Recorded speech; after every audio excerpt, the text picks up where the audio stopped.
Leadership is not about power. It's not about authority. It is not about recognition. It is about responsibility. It is about giving and showing up for people, lalong-lalo na sa mahihirap na panahon.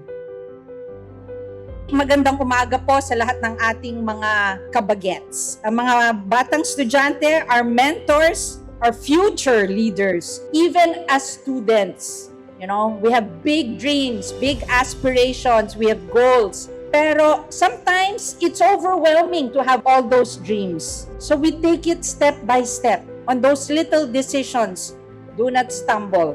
Leadership is not a single moment. It is built in ordinary days.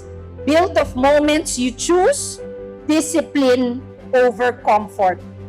Choose integrity when no one is watching, and when you choose to keep going, even with all the challenges that's ahead of you.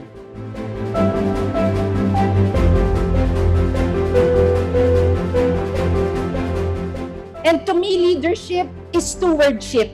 Our public service is not anchored on the top. It is anchored on the institutions and the people that help you.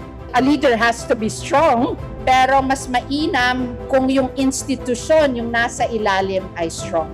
Empowering, listening to the people that work with you. We don't have to talk about big words here. It's the small things that matter, that will build up.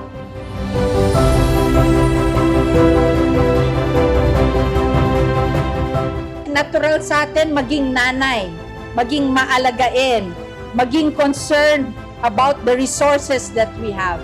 That's a clear example of how women can stand up as leaders in different fields. Kaya sa mas maliit na barkadahan, yan po pwede na natin pong shine as a leader. So, to all of us is standing at the starting point. We dream big, but our actions have to be small, right decisions every day for a better Tarlac City. Maraming salamat sa inyong lahat.